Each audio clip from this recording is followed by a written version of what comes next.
19 जनवरी 1990 कश्मीर की मस्जिदों से उस रात सिर्फ अजान की आवाज नहीं आ रही थी, नहीं, उसके साथ साथ कुछ और नारे भी गूंज रहे थे। रालीव, तित्सालीव या गालीव, मतलब या तो धर्म बदलो, या घाटी छोड़ दो, या फिर मरो।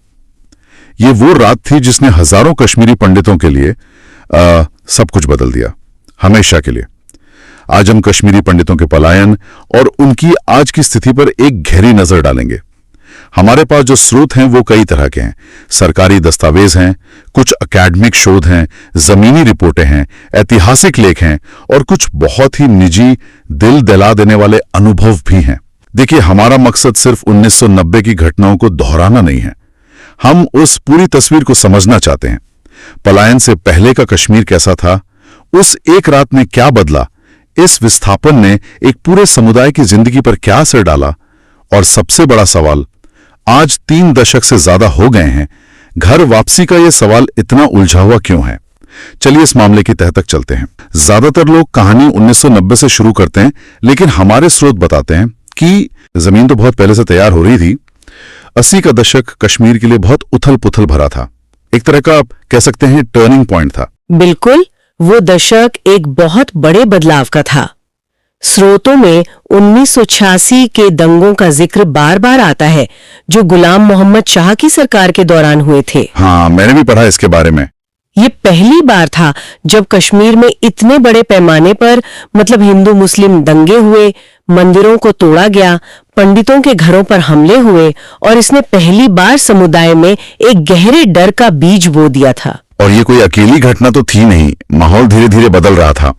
एक अकादमिक पेपर यह बताता है कि 1987 के चुनावों में जो धांधली के आरोप लगे, उसने बहुत से युवाओं का लोकतांत्रिक प्रक्रिया से भरोसा ही उठा दिया। सही बात है, उन्हें लगा कि उनके वोट की कोई कीमत ही नहीं है, और इसी निराशा और गुस्से की जमीन पर आप कह सकती हैं कट्टरपंथ और अलगाववाद ने अपनी जड़ें जमानी शुरू कर दी। अच्छा, JKLF यानी जम्मू कश्मीर लिबरेशन फ्रंट जैसे संगठन, जो पहले हाशिए पर थे, उन्हें अब समर्थन मिलने लगा था। कई नाराज युवा हथियार उठाने की तरफ बढ़ रहे थे। ये सिर्फ राजनीतिक नहीं, बल्कि एक सामाजिक बदलाव भी था। मतलब कश्मीरियत की जो मिलीजुली संस्कृति थी, उस पर एक कट्टर विचारधारा हावी हो रही थी। और इसी बिगड़ते माहौल के बीच एक नाम बार बार आता है, जिस पर हमारे स्रोत भी पूरी तरह बटे हुए हैं। हाँ। राज्यपाल जगमोहन। एक तरफ उन्हें विलन बताया जाता है, तो दूसरी तरफ रक्षक। ये इतना विवादित क्यों है? ये इस कहानी का शायद सबसे जटिल हिस्सा है। एक पक्ष, जिसमें कई कश्मीरी मुस्लिम नेता और कुछ बुद्धिजीवी शामिल हैं, उनका मानना है कि जगमोहन ने पंडितों को जानबूझकर घाटी से बाहर निकाला। जानबूझकर? क्यों?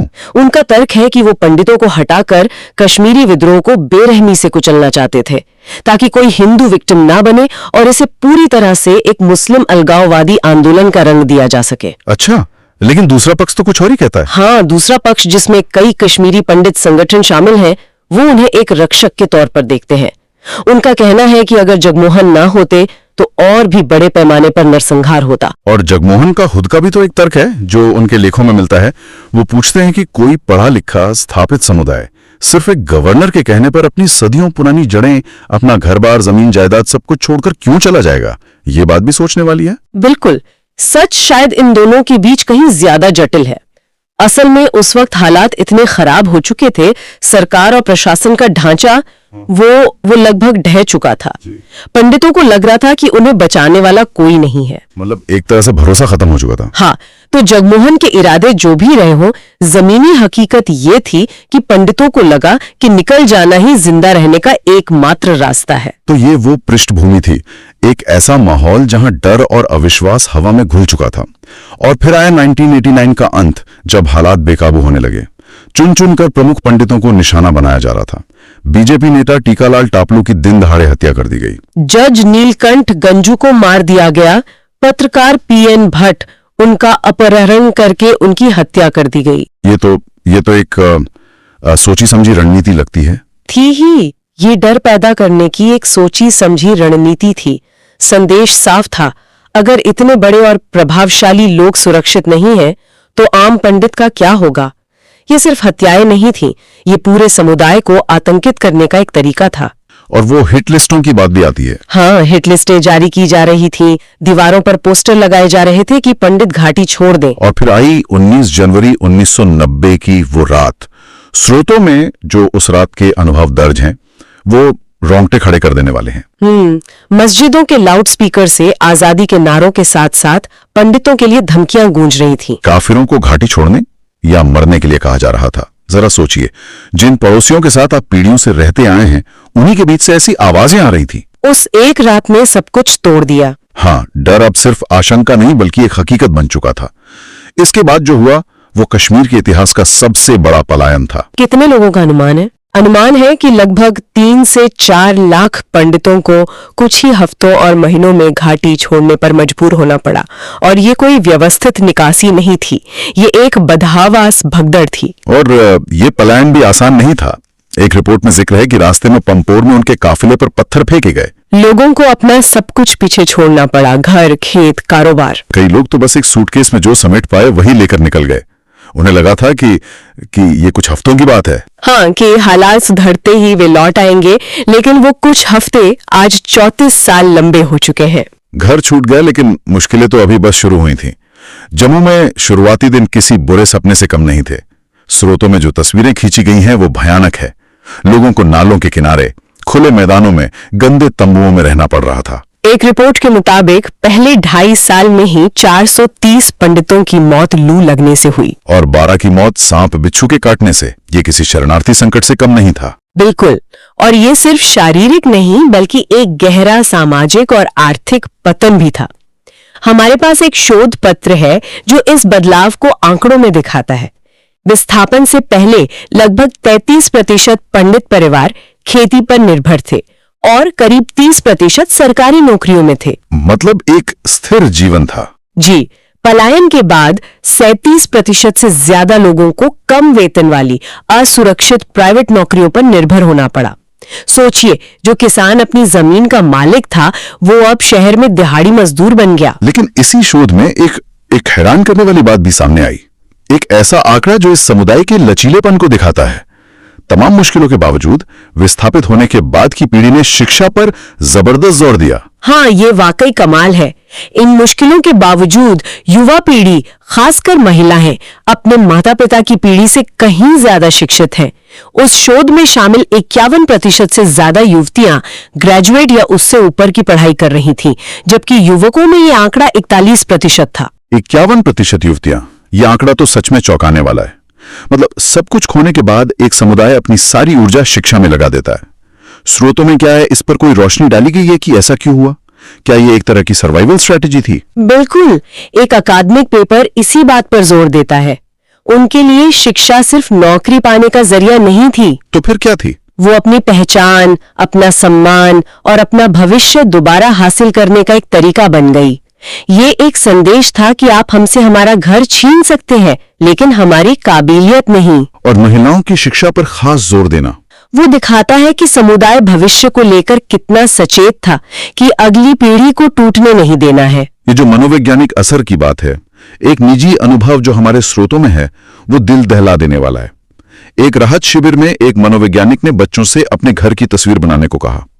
एक छोटी बच्ची ने एक सुंदर सा घर बनाया जिसके बगल में पहाड़ और पेड़ थे और उस घर की खिड़कियों से आग की लपटें निकल रही थीं। उफ! ये एक तस्वीर पूरी कहानी बयां कर देती है। घर की याद भी अब ट्रॉमा से जुड़ी हुई है। सही बात है। आज भी जम्मू के 5 बड़े माइग्रेंट कैंपों में करीब 40,000 पंडित रह रहे हैं, जहां स्वास्थ्य और बुनियादी ढांचे की हालत अच्छी नहीं है। और इसका सांस्कृतिक प्रभाव भी बहुत बड़ा पड़ा है।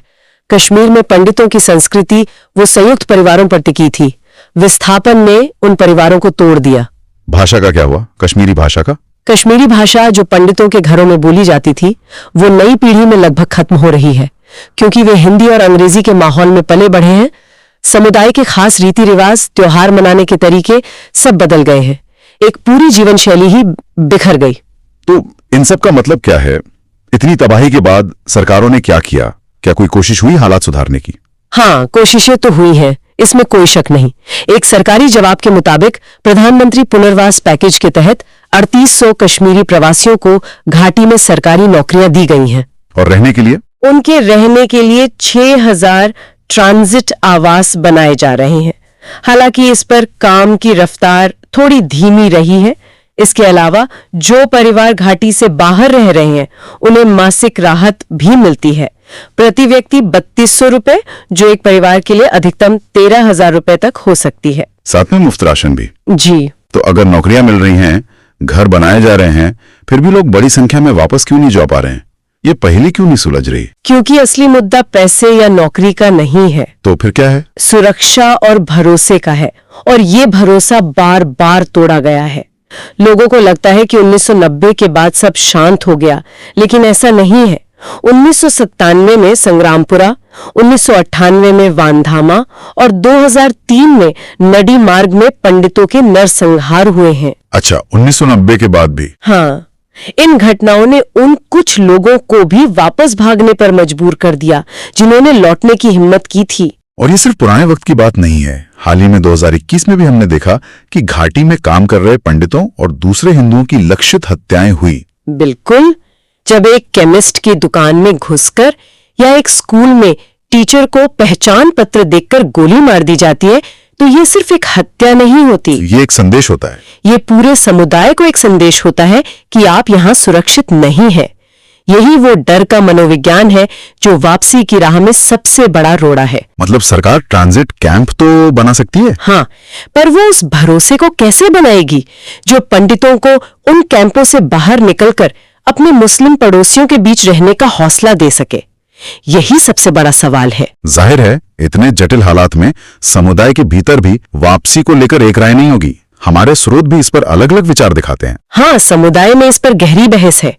एक तरफ पनुन कश्मीर जैसा प्रभावशाली संगठन है, जिसका मतलब है हमारा अपना कश्मीर। जी। उनकी मांग है कि पंडितों के लिए कश्मीर के दक्षिण में झेलम नदी के एक तरफ एक अलग केंद्र शासित प्रदेश बनाया जाए, एक अलग होमलैंड। हाँ, उनका तर्क है कि कश्मीर के मौजूदा राजनीतिक ढांचे में उनकी सुरक्षा कभी सुनिश्चित नहीं हो सकती, इसलिए उन्हें एक अलग सुरक्षित मातृभूमि चाहिए। लेकिन एक दूसरा पक्ष भी है। कई पंडित और बुद्धिजीवी इस विचार से सहमत नहीं है। बिल्कुल। उनका मानना है कि एक अलग प्रदेश बनाना कश्मीर को धार्मिक आधार पर और बांट देगा, जो कश्मीरियत की भावना के ही खिलाफ है। उनका कहना है कि हम सब कश्मीरी हैं और हमें साथ मिलकर रहने का रास्ता खोजना होगा, चाहे वो कितना भी मुश्किल क्यों ना हो। वे अलगाव को हल नहीं मानते। तो ये एक बहुत बड़ी दुविधा है। एक तरफ सुरक्षा की मांग और दूसरी तरफ कश्मीर की मिलीजुली पहचान को बनाए रखने की उम्मीद, और समुदाय इन्हीं दो विचारों के बीच बटा हुआ है। तो आज हमने देखा कि कश्मीरी पंडितों की कहानी सिर्फ 1990 के एक दर्दनाक पलायन तक सीमित नहीं है। यह इतिहास के तनावों, विस्थापन के गहरे जख्मों, एक पीढ़ी के संघर्ष और वापसी की जटिल चुनौतियों का एक लंबा, ना खत्म होने वाला सिलसिला है। ये सिर्फ ईंट पत्थर के घर बनाने की कहानी नहीं है, ये टूटे हुए भरोसे को फिर से बनाने की कहानी है। और ये एक समुदाय के असाधारण लचीलेपन की भी कहानी है, जिसने सब कुछ खोकर भी शिक्षा के जरिए खुद को फिर से खड़ा किया। और साथ ही ये ना सुलझे हुए न्याय और एक अनिश्चित भविष्य की भी दास्तां है। बिल्कुल। स्रोत एक बात साफ करते हैं कि भौतिक वापसी, यानी सिर्फ घाटी में जाकर बस जाना, चुनौती का केवल एक छोटा सा हिस्सा है। असली और शायद ज्यादा मुश्किल वापसी वो सुरक्षा और अपनेपन की उस भावना की है जो 1990 की उस रात को खो गई थी। इतनी गहरी दरारों और ऐतिहासिक आघात को देखते हुए घर वापसी का असल में मतलब क्या है, और क्या यादों के जख्म भरे बिना कोई जगह फिर से घर बन सकती है?